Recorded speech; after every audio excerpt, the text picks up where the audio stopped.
Alunos, boa noite. Dando sequência à nossa disciplina, hoje nós vamos falar sobre a lei dos senos. Na aula passada, nós falamos sobre o cálculo da distância usando o teorema de Pitágoras ou a relação do seno, cosseno ou tangente. Tá? Porém, nós conseguimos usar o teorema de Pitágoras ou a relação do seno, cosseno ou tangente quando nós temos um triângulo retângulo, ou seja, um triângulo que tem um ângulo de 90 graus, ok? Então, quando nós temos um triângulo qualquer, ou seja, um triângulo que não tem um ângulo de 90 graus, nós não conseguimos usar Pitágoras para calcular a distância e nem a relação do seno, cosseno ou tangente, tá ok? Nesse caso, nós vamos usar a lei do seno ou lei do cosseno.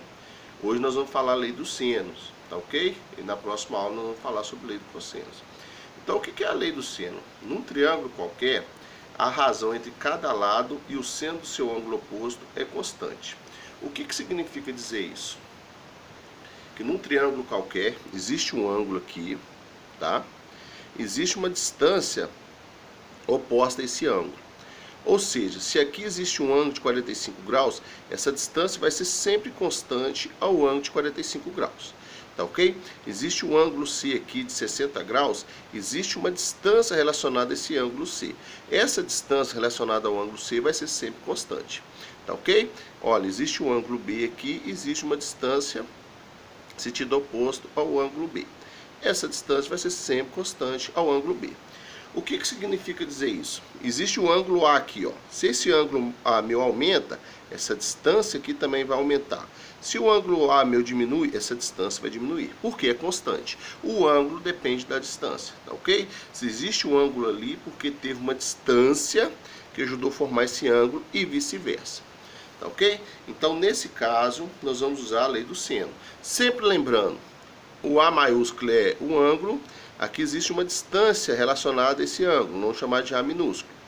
O C maiúsculo é um ângulo, existe uma distância relacionada ao C maiúsculo. Não chamar de C minúsculo seria distância. Tá ok? Existe um ângulo aqui, não vamos chamar de B maiúsculo. Existe uma distância relacionada a esse ângulo aqui, não chamar de B minúsculo. Não podemos esquecer isso jamais, tá ok, pessoal? Só lembrando que a somatória dos ângulos internos de um triângulo retângulo tem que ser 180 graus, tá? Então, qual seria a fórmula para usar a lei do seno? A é igual a seno de A, que é igual a B seno de B, que é igual a C seno de C. Lembrando que A é a distância, seno de A é o ângulo relacionado à distância. O B é a distância, o seno de B é o ângulo relacionado à distância. O C é a distância, o seno de C é o ângulo relacionado à distância. Tá ok? O que é importante nós ressaltarmos? Vocês não podem esquecer disso. Quando que nós vamos usar a lei do seno? Tá? Até sugiro que vocês anotem isso aí no caderno. Nós vamos conseguir usar a lei do seno quando nós tivermos dois ângulos e uma distância, dois ângulos e uma distância, ou duas distâncias e um ângulo, desde que eu tenha um ângulo relacionado à distância. Ou seja, eu tenho que ter dois ângulos e uma distância, ou duas distâncias e um ângulo, desde que eu tenha um ângulo e a distância oposta a esse ângulo. Tá ok? Nesse caso aqui, ó, eu tenho o ângulo A e a distância oposta ao ângulo A. Nós vamos conseguir usar a lei do seno. Caso contrário, tá? Por exemplo, se essa distância aqui, ó, estivesse aqui, ó, oposta ao ângulo C aqui, nós não íamos conseguir usar a lei do seno. Mais uma vez, quando que nós vamos conseguir usar a lei do seno? Nós temos que ter dois ângulos e uma distância, ou duas distâncias e um ângulo, desde que um ângulo esteja relacionado à distância oposta a ele. Ou seja, eu tenho que ter ângulo A e a distância A, ou ângulo B a distância B, ou ângulo C a distância C. Aí nós conseguimos achar o que nós precisamos, tá ok? Nesse caso aqui, olha, eu quero achar o X. Esse X aqui está relacionado ao quê? A distância do ângulo B.